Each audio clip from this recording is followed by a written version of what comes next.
Hello everybody, welcome to Stan's Garage.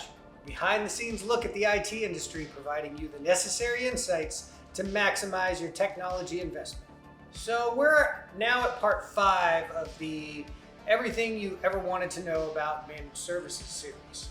The earlier installments defined managed IT services, spoke about how you can best implement them, discussed some of the pros and cons, and went into some of the ways to determine if they're the right choice for you. Please check those out if you'd really like to get an in-depth analysis into all things managed IT. Now, if you've made it this far, you've probably asked yourself, probably on more than one occasion, well, Stan, this is perfectly well and good. But let's get down to brass tacks here. What's this going to run me? Well, when it comes to technology services pricing, the answers and solutions can be all over the map. Most often, you get the dreaded old contact us for a quote. And you know what happens from there. You get drawn into a long sales cycle with a lot of emails, phone calls, and a whole bunch of distractions you're probably hoping to avoid. Well, not with this guy. There's a pricing page on our website along with a calculator. Figure out how big your staff is, punch it in, and voila, you have a pretty accurate depiction as to what you'll pay. Now, that's not to say those figures are etched in stone. Those are just the most general ways in which clients utilize our services. Some are comfortable with our entry-level plans, some want a few features in the higher tiers, and can add those a la carte. There are a number of variables out there depending on your specific needs that can adjust the price. So what I'd like to get into now are the 4 most common MSP pricing options and some of the considerations involved. Number 1, per user. Well, this one's fairly self-explanatory. Pay by the number of users for which you require support. It's the most straightforward for both client and provider to track, and is easiest to scale up or down as your needs change. This is the model we primarily use at STG, but there are certainly other options. Number 2, per device. So instead of paying by the numbers of users in your organization, you pay by the number of devices. Again, pretty much what the name implies. So while this can make sense for some organizations, say you've got a high number of staff but a smaller number of devices, it becomes a little more challenging to stay on top of. The type and complexity of devices can affect the pricing as well. Like, for example, servers are going to typically incur higher monthly recurring costs than a desktop or laptop computer. This sort of model tends to work particularly well for co-managed scenarios where the provider is meant to handle various support duties limited to computers under their management.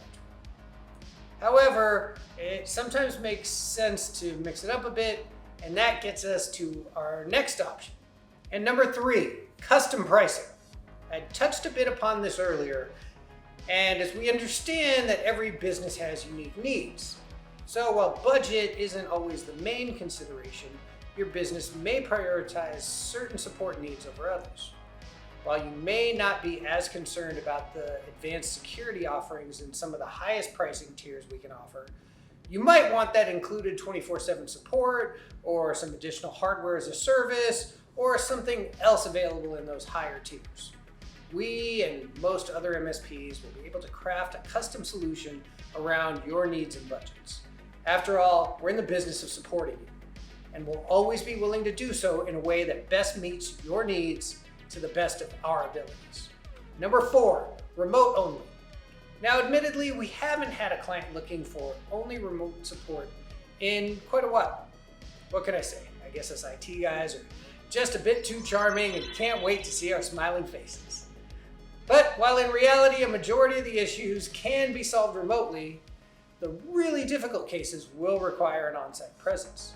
So while customers can save some of their recurring costs by going with a strictly remote option, many opt out. When there is a problem requiring someone to be there, clients want to know someone will be at the ready to resolve their more advanced troubles and do so without incurring additional fees. Is that worth a 20% reduction in fees? I guess that's for you to decide. But what does all this mean to the bottom line? Now that you know how an MSP will probably charge, let's talk dollars and cents. Since we at STG mostly charge by the users, like many of our peers, we'll use that as the basis here today. This should give you an overall sense of what you can expect with regard to costs. Try to keep this as straightforward as possible, but there are 3 key elements to consider. Number 1, the assessment. Now, you probably already have a fairly strong understanding of your IT environment, your number of users, and areas you might have been neglecting that need attention. Your provider is going to confirm all of this by using a combination of software, discovery tools, and general human analysis of your environment. Based on the findings, your MSP will be able to come up with a succinct proposal. Depending on the size, complexity, number of sites, and some other elements, this assessment can either be provided at no charge or typically more in the ballpark of $500 to $1,000 per location. Number 2 is going to be any hardware remediation. You wouldn't hire a mechanic on call if you were driving an old clunker, and you likely aren't hiring an MSP to tend to your dilapidated technology. However, if after your assessment, a number of devices seem to be out of date, hampering your productivity, and likely to cause future issues, your MSP will be remiss if they don't want you to remediate all of this as part of your onboarding. Look at it this way. If you have a firewall and Wi-Fi from the cable or telco, that's got to go.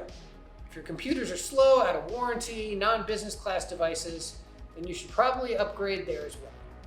It'll make you more efficient and make your staff more productive. I've said it 1,000 times and I'll say it here now. The biggest factor to consider is the downtime you might face by using older, out-of-warranty hardware. Being stuck with a down computer or device, lacking in vendor support, leaves you no choice but to purchase a replacement on the fly, and no one wants to be left scrambling in that position. So in terms of rough costs, a solid, highly secure next-generation firewall and Wi-Fi setup can typically run anywhere in the $1,500 to $4,500 range depending on your needs. Figure solid business class PCs will be in the $800 ballpark these days. With a completed assessment, this should all be a simple calculation. And number 3 are going to be your monthly charges. So while any initial charges for your assessment and hardware upgrades are one-time costs, the ongoing support and maintenance your MSP provides will be covered by your ongoing recurring charges. This will include all the preventive maintenance, support, and other services included in your agreement.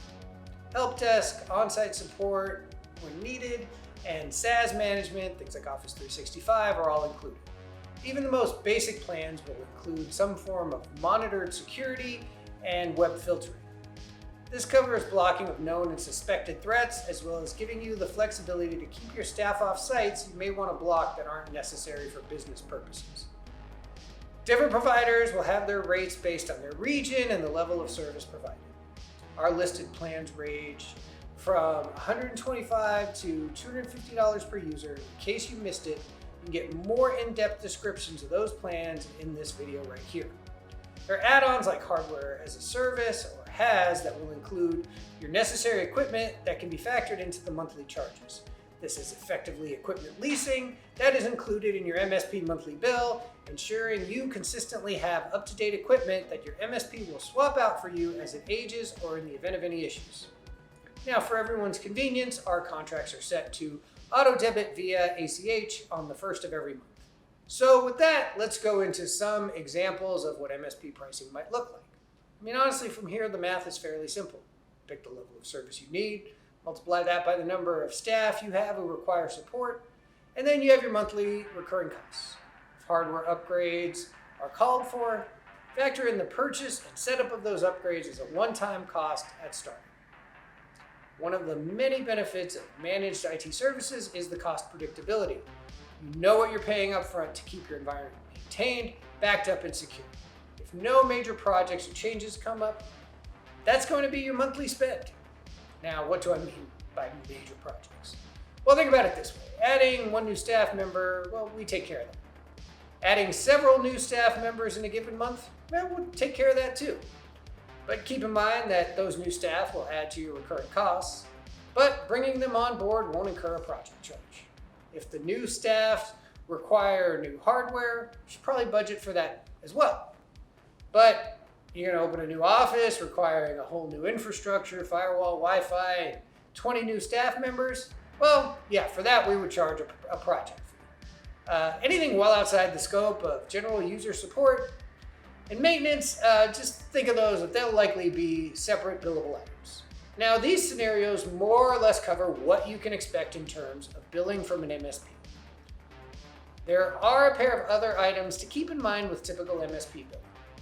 When you add users, the charges typically don't take effect until your next monthly billable cycle.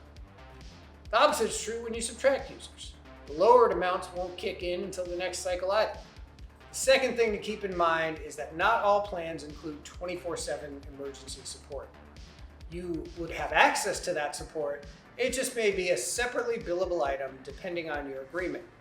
Our top level plans do include 24/7 support with a network operations center and help desk on duty around the clock. The other support tiers do have access to that service, but separate charges will apply. So with all these items in mind, I think you get a pretty good idea as to what your MSP contract is going to cost you. I hope I've covered it all. If I missed anything, I'd love to hear your thoughts or questions in the comments below. Remember to like and subscribe, and I'll catch you on the next one.